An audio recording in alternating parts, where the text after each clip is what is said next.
Let's talk about you probably need a haircut.com. It's very much enabled by the pandemic that we're living through. It's arguably like the most popular viral sort of project that I've seen come out of COVID, and it's just been everywhere. It's been all over the news, and it's a really cool idea. What is you probably need a haircut? Yeah, it's pretty simple. Basically, I needed a haircut, and my girlfriend wanted to give me a haircut because my hair was really long. And I was just like, "You're a data scientist. You know nothing about cutting hair. Absolutely not." So I was just like, "Hey, like, why don't you get on the phone with my stylist Jabari, who's in Brooklyn, and he could teach you how to do it." And hence the birth of you probably need a haircut. So basically, the way it works is you go to the website when you need a haircut, and you book a time or a type of haircut, men's, women's, and you get paired with just vetted great stylists who just coach you through the process of cutting your own hair or your partner or friend cutting your hair. And it really took off. It was on the Today Show, it was on ABC, it was on Fox, it was on NPR. Millions of people visited the website. And by the time this airs, probably thousands of haircuts. And it's I learned a lot from that project. I talk to people who start these sort of viral apps that just do amazing in the media, or they grow through word of mouth. And very rarely is it the case that people do this on accident. I think the average sort of layperson's like, oh yeah, I wish, I would get lucky one day with a cool app that blows up. But when I talk to people like you, it turns out that you have, a long history in making consumer facing apps. You put a lot of thought into, what will spread, what people will use, what people will talk about. Did that play a role with you probably need a haircut, or was it just 100%, I need this website for myself, so I'm going to make it. Who knows if it's going to be successful? When I had the idea and I had the name, which is a really underappreciated part of the whole process, like a really good name to make things go viral is super key. And once you probably need a haircut.com was available, I was like, it's done. I told my girlfriend, I was like, this will go viral. And so, yeah, I mean, I think it's really, viral hits are really where art and science meet. There's a way to manufacture it. There's definitely a bunch of luck associated with it. But I think, that's the art and in a lot of ways, and the science is really like the framework for thinking about how to launch viral projects. But if you know how to do it, it's quite cool. So yeah, let's break that down. You got the art, you got the science. The art of this, I think, is in part the name and the design, and just the fact that it's this obviously real world thing. Getting a haircut, but you brought it into this digital world of startups and websites where I guess we're all at home. It's just weird to see those two things brought together in such a way that makes perfect sense. I mean, why wouldn't you want to be connected to somebody who can help you do this? But what do you see as the art of you probably need a haircut, and what do you see as the science of what helped it grow into this big viral hit? Yeah, I think the art was like the positioning, the design. We had a YouTube, well, no, an influencer, more than an influencer. He has a TV show, and he has hundreds of thousands of followers on Instagram. He did our video that, like, you come to the website and he talks about, how badly he needs a haircut. Just like the art is like, what is the image that you can put in people's minds? That is the art. And then the science is, well, how do you systematically get it in front of everyone's face so it imprints in their minds? And I think there is a formula to it. And you're seeing it with not just things like you probably need a haircut, but I think a great example is the Mischief team. Um, they're a product studio that just creates hit after hit. Like one of their first ones was the Jesus Walks shoes. I don't know if you saw that one, where they basically, yeah, it's like, I don't know if they were Air Force Ones or whatever, but like some Nike shoe, and they put like quote unquote Jesus water in like I guess are in the soul, and they sold millions of dollars. And these are the things. Like the question is really like, how do you create an app or a website that gets people talking? And we're now learning in 2020 that is a very, very, it's you can do it with a certain degree of success. Yeah, how much of that do you think is the idea versus the execution? Because you hear an idea like that, and it's like, oh, that's so clever. You get some holy water, you put it in the bottom of a shoe. You match up people who need a haircut with barbers. That's such a great idea, and I think it's easy to think that, well, that's 100% of it. But if you have that idea, it's still easily possible to make that, and then it doesn't go anywhere. How much do you think is the execution after that, and how do you actually model what gets somebody to tell somebody else about your product and share it? Well, yeah, I think like the getting there is how do you get the right media to talk about you? And so there's two things. It's like, how do you get media to talk about you? And then how do you get customers to talk about you? So like I just got off a phone call with a vice president of Philips, like Philips Electronics, and they have like razors. And he was like low key using "you probably need a haircut" as a customer, but like used his we didn't have his Philips email, we had no idea, and just had the best of experience. And he was like, "Yo, this is amazing," and was starting telling his friends, and he started telling people at Philips, and lo and behold, like now we're working together with Philips. And I think what you need to do ultimately is when you have a really great idea and like something like "you probably need a haircut," the question you have to ask yourself is, how am I going to get this in the right, like you saw "you probably need a haircut" in a few different like maybe media outlets. Like how do you systematically get that? And there's ways, like for example, like I cold reached out via Twitter DM with like a pretty like catchy way, to a bunch of journalists that I didn't know, and you have to put in the work. I'm not going to be like too good for that. As the creator, you have to.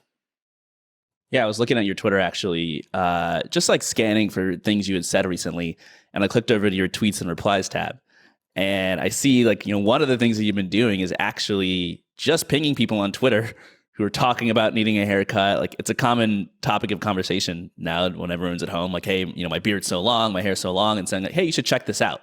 And you're putting in a ton of work on Twitter. You're putting in a ton of work with journalists. You're creating partnerships. So yeah, you're putting in a lot of manual labor that I think no one really sees. It's all kind of behind the scenes, and that's the kind of stuff that I'm fascinated by because, even though there is luck involved, like that's stuff that you can control. That's what makes it Yeah. less likely to depend on luck and more likely to depend on the efforts that you're putting in. Yeah, I think on the marketing side, as because we're in tech, right? People often talk about like, how do you create the technology? How do you create the design? How do you create the product? I don't think we don't talk enough about like marketing R&D, marketing research and development. Like for me, all I want to do is figure out what is one channel that I know is going to be really, really good. 1, 2, 3 channels, really. So yeah, like I might put in an hour a day for 7 days on Twitter and just like ping, or 2 hours a day or 5 hours a day, just pinging a bunch of people, measuring that. And if it works, then I'm like, okay, great. Now I can go find someone on Upwork and to go automate this. And all of a sudden, like I have a marketing channel. But you have to put in the work, like, or else you're never gonna know. So what is your skill set? Because most of the people I talk to who are product people or who are engineers, they don't want to put in that marketing work. It's not interesting to them. It's not fun to them. Like they want to do all the stuff you were talking about, design the product, et cetera. So they don't create like that hour or two slot in their calendar because they'd rather do this other stuff that they're really good at, that they're comfortable with. What's your sort of skill set, and like, how do you, I guess, find the motivation to do this kind of drudge work in the beginning? Uh, well, I think my skill set is I like to build beautiful communities, and then build I like to get people into those communities as quick as possible. Um, so design plus marketing, and I love that intersection. That for me is the most interesting part. And like, why am I motivated by it? Because like, well, I I think it's there's nothing more fun than like waking up and seeing that your app is like on the Today Show or NPR and stuff like that. Like for me, that's really exciting, and it also allows me to um, work with get my message out in the world. Like for example, like we work with like our stylists are people of color, and that was important to us because one of the things we thought would be really cool is like imagine like one of so our lead stylist and creative director Jabari Anderson, he's just like amazing, flamboyantly gay, outspoken black guy. He's amazing, and and he lives in Williamsburg. He gets paired sometimes with like someone who's in like a town with like 12 people on some farm. This white person. He was telling me a story about this, who's never even seen a black person in real life, right? And like he might have never met a gay person. Like he never met someone from Williamsburg. So like all these like what I think is really cool is like creating the connections between Mm. people. And right now, like COVID time, like there hasn't been a better time in my recent memory, at least since I've been really alive, to build products that create that connective tissue. I saw Mark Andreessen. Someone sent me a quote that he said the other day, which is every bad idea in the .com bubble is a good idea now, something like that. And I think that's absolutely true. I think one of the cool shifts that we're kind of seeing, and I hope we see more of, is moving from kind of a one-to-many model of all of our communication online to kind of a one-on-one model. And You Probably Need a Haircut is a really good example of that, where you're not paired. It's not like one, stylist or barber puts out a video for everybody to kind of learn from, and personally, you're getting this very personal one-on-one mentorship experience. It's going to be better than any YouTube video or article you could watch or read. And I think the power of the internet makes that really easy to do and really Right. efficient. And, I think when you look at most of what we've seen online, it's always been the opposite. How can I scale more? How can I reach more people as just one person? And so I like the idea of platforms bringing people together kind of one-on-one. Like I hope that's more the future of like the kind of gig economy where people can, maybe educators are more one-on-one. We have more mentors and teachers who are not teaching classes, but who are just teaching a student one-on-one, and stylists and other things like this. Do you have any other ideas, I guess, in this vein, and is that something that you think about, or, how do you think about community evolving in the future? Yeah, I mean, I'm sure you've probably read that post by Andrew Parker, like 2011, 2012, about the unbundling of Craigslist. It's a really, really, a fascinating post where he talks about all the opportunities for like, StubHub would be tickets, and just like the unbundling of Craigslist there, and Airbnb, you know, same thing. It's just a better version of listings, apartment listings on Craigslist, and the value from all those unbundlings of those companies is actually way greater than the value of Craigslist, and it's super fascinating. And I think what's happening and what's been happening over the last few years quietly is this unbundling of Reddit, and this I think it started with Discord, which is a multi-billion-dollar company that built itself off of the subreddit of League of Legends, a popular esports game, and eventually made its way to CS:GO and Dota and all these other vertical networks within Reddit, and built this really bespoke communication tool for those subreddits, and eventually went horizontal and expanded beyond just gaming and reached multi-billion-dollar status. And I think what you're going to see right now, and well, you're kind of just seeing it, is that people are systematically looking at what are the needs of particular communities, and how can I build a utility for them, or how can I build something that brings them together via some social technology? And I think what you're going to see over the next few years is multi-billion-dollar companies that are going to be created in those spaces. And the best part about it is that a lot of times you actually don't even need venture capital to start these businesses, because your focus is so small that you're able to show product market fit. And as long as you continue going and there's some revenue model, you can expand from there. Yeah, I think this bundling, unbundling idea is really interesting. Jen Barksdale, who I believe was Mark Andreessen's business partner back at Netscape, has this quote about how basically the only two ways to make money are either bundling things together or unbundling. And if you're an indie hacker, you sort of prefer the unbundling, where you do what you're saying. You go to one of these giant networks or websites or communities like Reddit or Twitter or Craigslist, and you figure out, okay, what community exists there that I can already tap into, which is way easier than building your own audience from scratch. I mean, these places have already sort of aggregated tons of people, divided them up by interest groups, put them into one little channel, one subreddit that quite frankly isn't like that well suited to those people. It's not that custom for those people. It's kind of generic, which is why if you can unbundle it, like you said, the value of that unbundling is more than the value of that subreddit. It's more than the value of that one area on Craigslist, because you can build all sorts of custom features and cater to the needs of the people who are sort of part of that community. And I know we're speaking kind of like vague and high level, but like the specifics of what happens is you end up just building something that's way better. Like you said, Discord is going to be way better than any sort of like gaming subreddit, because it's a tool and it's built from the ground up to appeal to those people. And the best part about it is those people end up really worshiping that product and that service, because they're used to a one size fits all product. And all of a sudden they have the ability, they feel like home. This is home. And I think that's a really powerful feeling that you can give to people. And I think it's also a very worthwhile endeavor for people to create products that do that to people.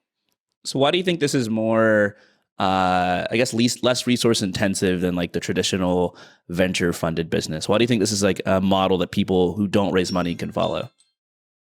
I think the first reason is basically that a lot of time technology, it isn't really a technology innovation more than a positioning and marketing innovation a lot of time. Like Discord, yes, at scale, it's hard to keep millions of concurrent people on, and this isn't a discredited Discord's technology team. I'm sure they're fantastic, but I think like the innovation was really understanding what people wanted in that community and building. And then, people have been creating chat tech. I mean, at the very core, like basically Discord is like a chat room that we've been using. IRC, we've been using that since the 90s or even before. So, what the innovation was really a positioning and a market and a execution innovation more than anything. So there's a lot of opportunities for founders and creators to go out there, take products that are off the shelf and kind of skin it for different communities and see what sticks. So I think that's the biggest reason why you don't need venture for that. Yeah, there's almost like a whole playbook that you could pretty much follow if you want to try this out. I mean, Indie Hackers itself is a splinter off of a bigger community, Hacker News, where I noticed like, hey, there's this activity that's going on inside Hacker News where once every month or two people get together to talk about these projects they're building, and there's so much enthusiasm around this, and like the people in this community really deserve their own dedicated community, their own dedicated place that caters directly to them. And then from there, it's just a matter of, okay, well, how do you do that, right? You research and you look at all the evidence. What are they talking about here? What do they care about? You make sure you know what makes them unique compared to other people. And you like sort of work backwards from there to figure out what kinds of features you want to build that are specific to them. You make sure your branding is on point. The naming, like you said earlier, should be aligned with that group, et cetera. And what's cool about it is you're kind of doing this without having to validate a whole ton. because the fact that this community exists is already validated for you. They're already doing what they want to do in a particular place. You can just go research it. You're not having to ask people questions and hope they tell you the truth. You just look, and the proof is in the pudding based on how people are already sort of behaving. Yeah, if there is a subreddit about a topic, if there is a Facebook group about a topic, if there is a Slack community about a topic, there is a business. How do you find out what business will actually make money, though? Because there's a lot of communities where people want to talk and they want to chat and they'll hang out and be buddy buddy, but like, what do you sell to these people? How do you make any money off them at all if you just build another place that's better for them to talk? I mean, it's simple, but focus on communities that are with people with money. Focus on communities that have a need to either learn or earn, which are people will pay for learning or earning, or getting paid, and or getting laid is another way of people putting it. So as a few examples that come top of mind, it's like subreddit r/Wall Street Bets is one of the most active communities where people talk about day trading and the market, and so obviously those people would potentially pay for a service that perhaps gave them insider tips, or well, not insider trading, but like tips and tricks, that sort of thing. That's one example that comes top of mind. But another one that comes top of mind, I guess this is also finance related, but there's this movement. I heard about it through Sean Puri. I don't know if you're Sean, but yeah, he has a great podcast too, called The Million Dollar. My First Million, yes. And I was on, and I was listening to it, and he talked about this subreddit called Fat Fire, which is I forget what FIRE stands for. I think it's something financially like independent, retire early. Yeah, but Fat Fire is kind of like you want independence, and you want to retire early, but you also kind of want to like ball out a little bit. And it talks about that, and it's a very, very. I went to go check it out. It's a super active community, and they're using Reddit. You just have to think that there's an opportunity there. But so you have to think about what is the product, etc. And so I think, going back to your question, it's like, how do you build for a particular community? I mean, I think you really got to prioritize the ones that have disposable income, ones that have intention, the intention being learning or earning is ideal. And that when you're building it, having it in not just the back of your mind, but in the front of your mind, how to monetize it from day one. Because you always want the option for venture capital. You don't want to start, like, you don't want to be dependent on it to basically launch your business. I love thinking this way because if you've built enough businesses online, if you started enough projects, you realize there's kind of a limited number of reasons why they fail. They fail because you don't have product market fit. No one actually cares about what you're building, or because you can't find a good distribution channel where you can reliably get people in the door, or because people won't pay for it. So they'll use it and it's free, but you're just kind of, on the hook for a lot of money for your server costs. You're not generating any revenue. And so, there's almost kind of two schools of thought for how you come up with an idea. Maybe the first thing you do is you say, I've got this great idea for a project, or wouldn't it be cool if this thing happened, which is great. A lot of creative ideas can come out of that. But then as early as possible, if you can start thinking about those challenges first, like distribution first. Okay, how am I actually going to get this in people's hands? Is there a community or channel that I understand that's going to work? Business model, like, do these people make money? Do they spend money? Like, can I make any money from them? All these things are things you can ask on literally day one. And you don't have to spend like 8 months building something before you realize that like you're serving people who aren't going to pay you any money. So I think it's a great way to think, but unfortunately it's also a way of thinking that most people don't really come across until they're like, pretty far into their career building and trying things out. I do think, though, I agree, but I do think we are there is this movement happening right now of like bootstrapped entrepreneurs. Andrew Wilkinson of Tiny Capital has done a lot of that by building and sort of thinking about how to create, create and buy businesses that are very bootstrapped, and sort of thinking about this from day one. So I hope that, when my last company, Islands, we raised, over $2 million on an idea, venture. So I think like it's a very, that just, is a different approach to building a business. Yeah. So give me the story behind Islands, because I know what the product does, but I don't really know how you came up with the idea and the story behind how you ended up at WeWork, where you're currently the head of product. So Islands started at the end of 2015 with a simple concept. Group chat is the new social network, and our concept was that we created a deck around group chat is the new social network, and it's going to verticalize. I've been on this vertical network train for a while, and you'll have a place to talk with your finance people and your gamer people and your workplace people, and that really happened. We decided, and we said, give us money and we're going to figure out which vertical to start in. After we built the primitives of group chat and all this, basic technology, the technology to like get started, we realized that we wanted to start with college campuses, because at the time, and still to this day actually, GroupMe is like still, which is owned by Skype, which is owned by Microsoft, is still like a thing. People still use it. It's crazy. And we decided to go, and after all, Facebook also started as a social network for college campuses. So it made sense, and we went after it. We iterated for 18, 24 months. We started getting really good traction. Every school we launched at, we'd get between 5 and 25% penetration. Retention was really good. Every user would invite at least 2 people, so we had virality too. And we got to this point where we wanted to go big and raise a lot of money.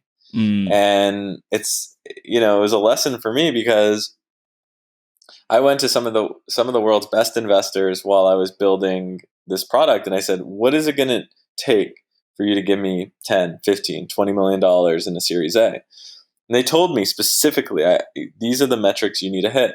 When I came back to them and I said, okay, I'm here, and not only did I, hit these metrics, and we've exceeded these metrics, the market had changed. 2018, 2019, people were calling on it was basically like the cold winter or cold years of social. It was the worst venture funding environment for social apps in over almost 15 years. The lowest amount was in that time frame. So it didn't make a difference what your metrics were.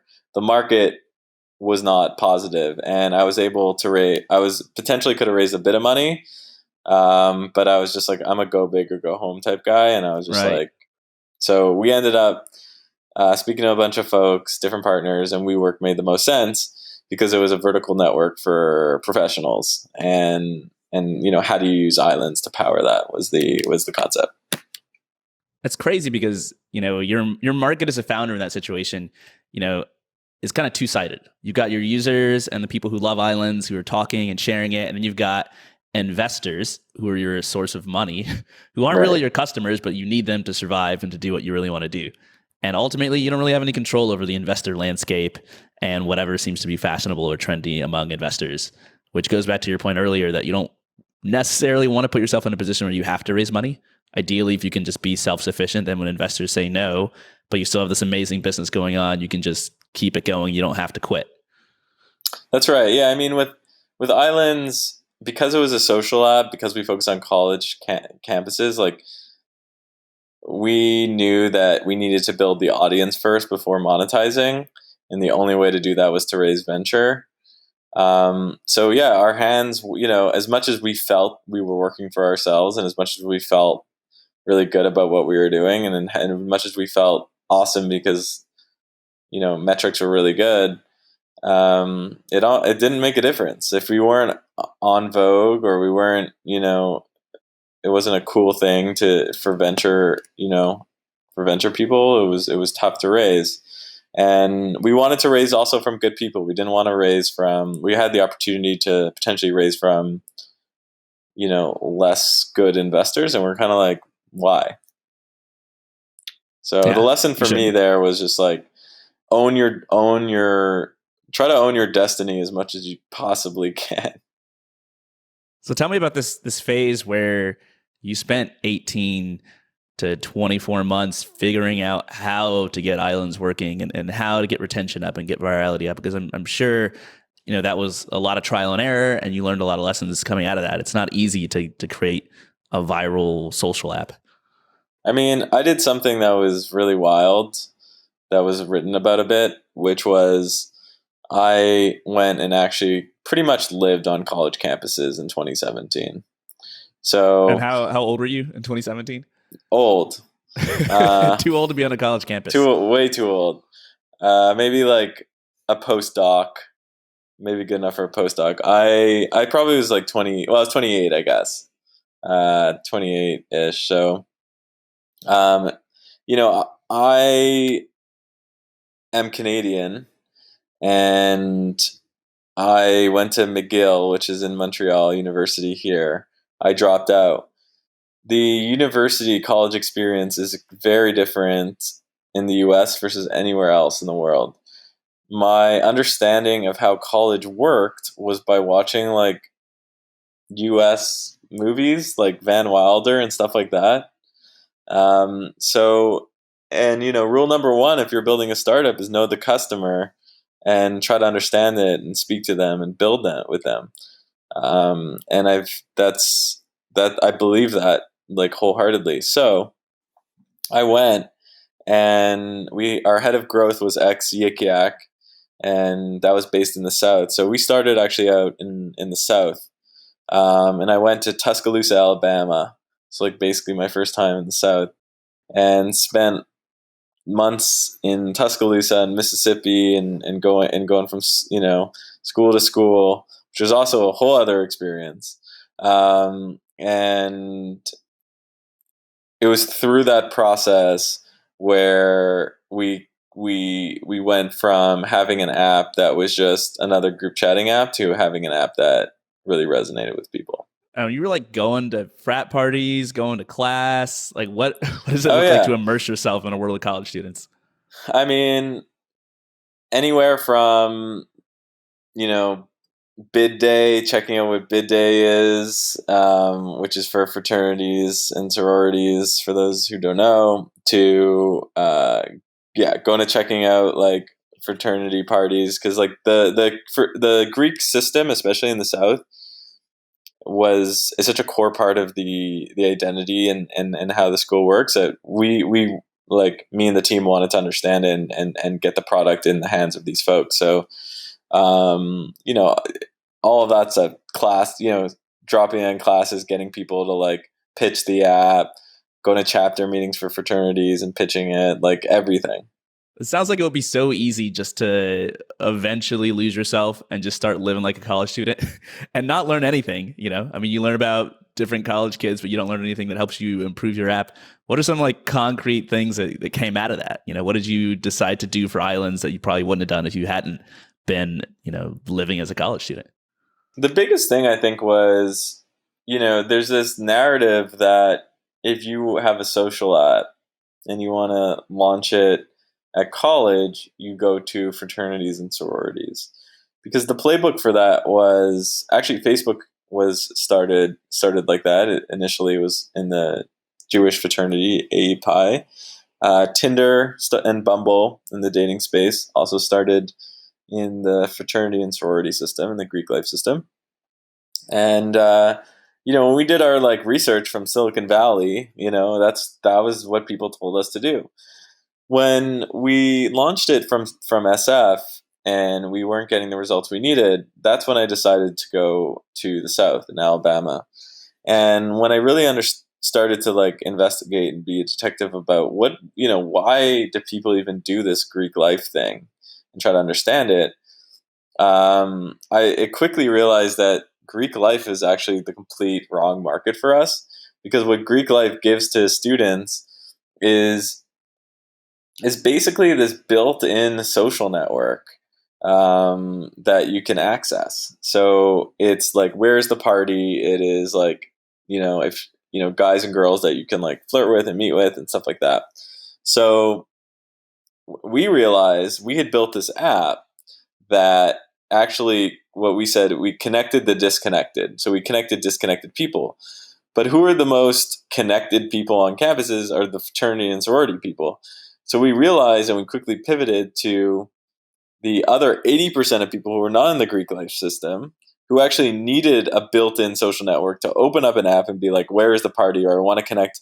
So that's when we started focusing on like the like the more disconnected people, the better. Like LGBT in the South, like that's still a thing. Those people want a place, to talk. Muslims in Mississippi, like stuff like that, and that's when we really started working. It's interesting because it's almost like a fraternity or a sorority at a school is a miniature community within this greater school community. And you niche down super hard, but it's almost like you can niche too far, where everybody in those communities has all their needs met and they don't really need your app. It doesn't really matter. Uh, anyway, that's all a long time ago. You're now working on a communities design firm called Late Checkout. I'm sure a lot of the stuff you learned building these other community and social focused apps has translated into what you're doing now. What is Late Checkout? What does it mean to have a communities design firm, and why'd you start it? Yeah, so I co-founded Late Checkout because like I was saying in the beginning, I just realized all this white space in terms of opportunity with vertical networks. And I believe that community unlocks potential. And I believe that there's a certain playbook for unlocking that potential. So the idea is we self-funded, this business. And what we've been systematically doing is finding interesting communities that we think are cool and building products or networks for those communities, and owning it. And we do that, and we also have a small agency business that sustains and helps grow the core product studio. And that business, we work with companies like TikTok, and help them think about some of these problems as well. So, and why I'm excited about it is because it's like we were talking about, like there's no more, for me, there's nothing more interesting than how do you provide a platform for people to come together. And there's nothing more interesting than like creating bespoke experiences versus like what I would think of like the Walmart of the internet. Right. I don't want to build, I want to build like the cool indie coffee shop. I don't want to build the Starbucks. And I think that's okay. Yeah, you tweeted recently that the past is the mass market. Today is mass niches with narrower audiences. Yet there's even more love. There's even more loyalty. And when I hear that, it's funny because it's so like I feel like most of Silicon Valley venture capitalists, especially, are kind of betting against that. Like they're betting on the Walmarts of the internet. They're betting that if some new trend or way of communicating, happens online, that there's going to be one big platform that they can invest in that's going to gobble all of it up, and there's not going to be room for any, individual bespoke communities because everybody's going to glom onto the network effects of the next Facebook or the next YouTube or whatever this big new thing is. Why don't you think that's going to happen? Where's your point of disagreement with kind of the wider VC community that tells you that the future actually looks like us building more bespoke and individualized communities? We could have this conversation in 2 years, and we might realize that, what, we can only build a bunch of businesses that do $10 to $100 million a year, or $1 to $100 million a year each, and there's a cap, which to me I'm okay with because we have self-funded it. We own 100% of these businesses. But I think what we're going to realize is that sometimes the biggest businesses look like the smallest businesses. I mean, think about Uber. Like Uber was a black car on-demand business on mobile when mobile, was early days, in San Francisco. Like that market wasn't that, and it was super expensive. That market wasn't that big. I mean, even Travis and Garrett, the co-founders, they weren't even running the company. They got Ryan Graves to run it. He was an intern. If it was such a big opportunity, then why didn't they run it? I don't know the details, but I think what we're going to learn is that over the next few years, these quote unquote niche businesses are going to start looking like actually pretty damn big businesses. And a great example, I think one of the best recent examples of that is Discord. Discord is becoming the center of gaming. What looked like a League of Legends tool not long ago, or has now become extremely big. And who is going to be best positioned for the future, I think, are going to be people with deep, deep, deep insights that are able to systematically expand horizontally quick enough while maintaining the closeness to the customer, so to speak, by like just speaking to them a lot. And that's my bet. There's this cool, almost like oscillation between bundling and unbundling, where you're a small indie hacker or founder, you look at some huge bundled resource like Reddit, you unbundle one part of it, and you start to grow. You get your tiny foothold. Everyone thinks you're small and you don't matter, and then you start growing and use that foothold to basically get more and more market share, a bigger and bigger audience, and eventually you're huge. But then like you're a bunch of bundled products and communities together, and somebody wants to unbundle you. And it seems like it's this never-ending, basically wheel where there's bundling and unbundling, bundling and unbundling.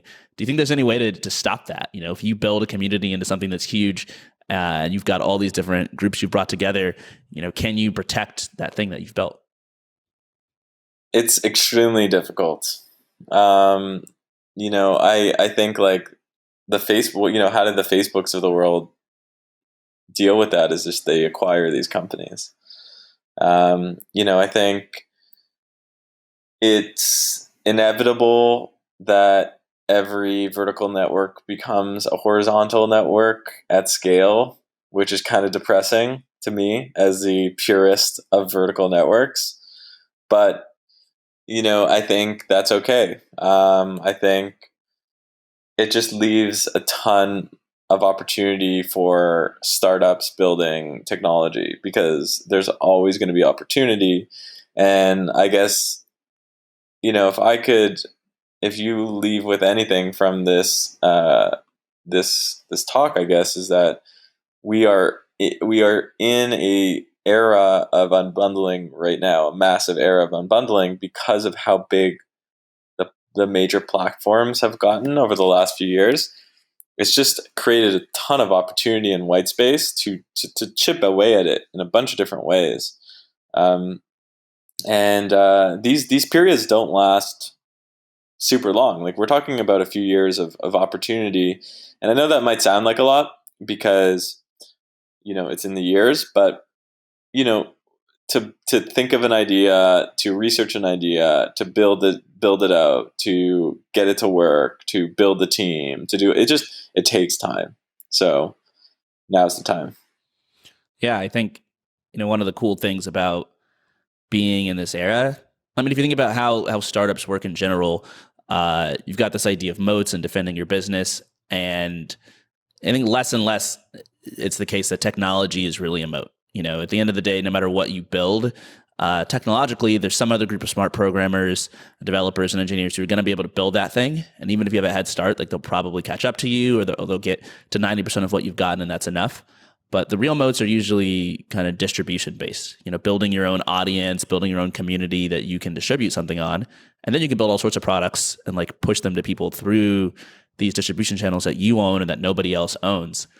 And what's really cool about that, if you're not someone who's raising money from investors, is that it's pretty hard to assail that. If you build your community of, underwater basket weavers who all love each other and talk to each other, is there going to be a bigger company who can come along and take that from you? Probably not. And so if you're an indie hacker and you're trying to build something and you really don't feel like raising money, and you don't feel like doing something where you're going to need all these resources, and you want to be able to defend your moat and build a business where like you can capture the value from that and keep running it, then I think there's really no better way than to target a small niche community, and hopefully you can grow it to a healthy size without being unbundled by someone else coming along behind you. Or if you get to the point that you're being unbundled, like it's a badge of honor. Like, good for you. Yeah. You've made it. You've lived long enough to see yourself become the villain. Exactly. Well, listen, Greg, this has been an interesting talk. I'm excited to see what comes out of late checkout. Are any of the communities that you're building public? You know, have you spoken about them in public? Can you share anything that you're building with us? We've got stuff out in test mode, and until we basically, no, the answer is no, not yet. All right. Well, when they are, you have to come back on and share with us some of the communities that you're building. I always ask people on the show, what's your advice for listeners? People listening in are trying to come up with ideas. They're trying to figure out what they should build, not just to build some cool stuff, but also to basically support their lives so they can, make enough money to quit their jobs, maybe join the Fat Fire community. What's your advice to people out there listening who don't have an idea yet, who are trying to figure out what to work on? Yeah, I mean, before an idea, just think about yourself. So think about who you are. Think about all the things that make you who you are and what you love to talk about. Like if you're at a party and someone brings up a topic, let's say it's, League of Legends, and it's like, oh my God, I'm so happy he brought that up. I love talking about it. This is my favorite thing. Like, and you can't stop talking about it. That's a sign that you are kind of a nerd in that space. And in this world of, not mass but niches, you have a competitive advantage. I know it's weird to say, but you have a competitive advantage over Facebook. You have a competitive advantage over the big players. So start with that and then come up with the idea around that, and think about what you'd like to create that would make your life easier, more interesting, and that you would pay for. And I think if you do that, you'll be surprised to see that there's a lot of opportunity left in this world. Dig deep and think about in what way you are a nerd. Greg Isenberg, thanks so much for coming on the show. Can you let listeners know where they can go to find out more about what you're up to with late checkout? Sure. Well, the best place is probably my Substack, actually, which is latecheckout.substack.com, and I just send out thoughts around vertical networks and stuff, and it's been pretty fun. Or you can find me on Twitter, where I tweet thoughts. It's just my name at Greg Isenberg. Or to check out more about late checkout, it's it's just the website withlatecheckout.com. All right, Greg. Thanks a lot. Thank you.